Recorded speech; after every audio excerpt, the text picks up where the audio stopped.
Chapter 26. The corrupt cop. The French Quarter roared with Mardi Gras final night, Fat Tuesday's chaos spilling through the streets in a torrent of masked revelers and parade floats ablaze with torches. Inside the New Orleans Police Department's headquarters on Tulane Avenue, the air was stale with cigar smoke and the bitter tang of spilled coffee, the bullpen's typewriters silent as officers scrambled to manage the city's frenzy. Julien Dubois stood in a shadowed file room, his fedora tossed aside, his scar stark under the flicker of a bare bulb. The sixth murder, Dr. Louis Martineau, masked near St. Louis Cathedral, had set a deadline. Tonight, the Order of the Crescent Moon's final ritual at Magnolia's End. But Julien's evidence, photos, witness logs, the speakeasy ledger kept vanishing, and his suspicions pointed to one man, Chief Inspector Harold Grayson. Julien rifled through a locked cabinet, his lockpick, a trick learned from Tommy, clicking softly. A tip from a desk sergeant fueled by too much whiskey had led him here. Grayson's private files, hidden from the precinct's eyes. His fingers found a manila folder, unmarked but heavy. Inside were bank slips, coded telegrams, and a ledger mirroring the one from Devereaux's speakeasy. The numbers matched, payments to a HG from Crescent City Imports, Devereaux's front, dated days before evidence disappeared. Julien's pulse surged. Grayson was on Devereaux's payroll, burying the Order's tracks to protect their ritual killings. He pocketed a bank slip, his scar itching with rage. Grayson's pressure, his threats to fire Julien, made sense now, a corrupt chief shielding a killer. The Order's reach had infected the force, and Julien was running out of allies. He slipped out of the file room, the precinct's hum masking his steps, and headed for Grayson's office, revolver heavy under his coat. Tonight's ritual loomed, and he needed answers, even if it meant burning his career. Grayson sat behind his desk, a bulldog in a rumpled suit, his graying mustache twitching as he scrawled a report. The office reeked of whiskey, a half-empty bottle beside a photo of him with the mayor. He looked up as Julien entered, his eyes narrowing. "Dubois," he growled, slamming the report down. "You better have a collar for these murders, or you're done. The city's a powder keg, and your reporter friend's article lit the fuse." Julien tossed the bank slip onto the desk, his voice cold, sharp. "No collar yet, Chief, but I found something else. Payments from Devereaux's company to you, timed with my missing evidence, photos, logs, the works. You're covering for the Order, letting them kill under your nose." "Why?" Grayson's face reddened, his hand twitching toward a drawer, but Julien's glare stopped him. "You're out of line, Dubois," Grayson snarled, standing, his bulk looming. "Accusing me? In my house? I oughta suspend you right now. Those slips mean nothing, business deals, not bribes. You're chasing conspiracies while bodies pile up." Julien leaned forward, his scar a burning line. "Business deals don't vanish, witness statements. Levine, Thibodeau, Leclerc, Clara, DuPont, Martineau, all Order members, all dead, and you're letting Devereaux's ritual slide. I'm going to Magnolia's End tonight to stop them, with or without your badge. Tell me why I shouldn't drag you in for obstruction." Grayson's eyes flickered, fear, guilt, or both, before he slammed a fist on the desk, rattling the whiskey bottle. "You're a dead man walking, Dubois. Cross me, and I'll bury you deeper than your evidence. Get out, and pray you don't end up masked like the rest." His threat hung heavy, a noose tightening around Julien's resolve. Julien grabbed the bank slip, turning for the door, his cigarette unlit but clenched in his fist. "I'll solve this, Grayson, and when I do, your bribes won't save you." He strode out, the precinct's clamor swallowing Grayson's muttered curse. The bank slip was proof, but Grayson's power meant Julien was alone, with only Celeste and a few hours to stop the Order's ritual. As a parade's drums echoed outside, Julien's scar burned, the crescent moon a silent judge over a city teetering on the edge. Chapter 28.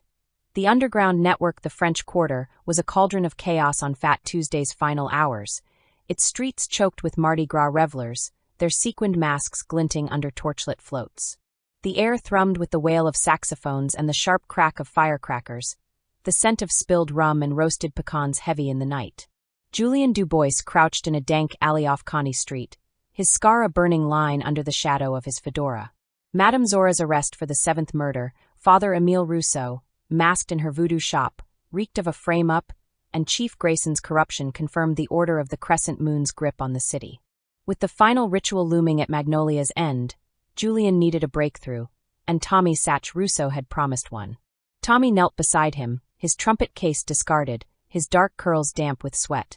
Despite his betrayal, feeding info to Devereaux to protect his family, His guilt had driven him to reach out, whispering about a bootlegger tunnel linking the quarter's underbelly. "I'm making this right, Julian," Tommy said, his voice low, nervous. "This tunnel's how Devereaux's men move liquor, maybe more. It's gotta connect to your murders." Julian's hand rested on his revolver, his voice sharp. "It better, Satch. You're on thin ice. Show me and no tricks." Tommy nodded, prying open a rusted grate in the alley's corner, revealing a stone staircase descending into darkness. They lit a lantern, its flicker casting eerie shadows on the damp walls as they descended. The tunnel was a relic of old New Orleans, its brick arches slick with mold, the air heavy with the stench of stagnant water and earth. Wooden crates stamped Crescent City imports lined the walls, Devereaux's liquor empire laid bare. "It runs under the quarter," Tommy whispered, leading the way. "Exits at Jackson Square, Pirates Alley, Rampart Street, places your bodies turned up." His voice trembled, but he pressed on, the lantern swaying. Julian's pulse quickened, the murder sites flashing in his mind. Levine in Jackson Square, Thibodeau in Pirates Alley, DuPont at the Blue Moon Tavern on Rampart. The tunnel was a hidden artery, letting the killers slip through the Mardi Gras chaos unseen. They reached a junction, where a side chamber opened, its floor littered with burlap sacks. Julian tore one open, revealing a stash of papier-mâché masks, red and gold leering, each etched with a crescent moon, identical to those on the victims. "Jesus," Tommy breathed, stepping back. "That's them, ain't it? The killer's masks." Julian lifted a mask, its weight heavy with intent. "Dozens," he muttered, his scar itching. "Enough for more murders, maybe the whole ritual." A ledger tucked among the sacks listed deliveries to Sanctuary, Magnolia's End, dated for tonight, Fat Tuesday. The tunnel wasn't just a route, it was the Order's lifeline, ferrying their tools of sacrifice. A distant clatter echoed, boots on stone, voices low and urgent. Julian doused the lantern, pulling Tommy behind a crate. "Devereaux's men," he hissed. "Or Grayson's. Move."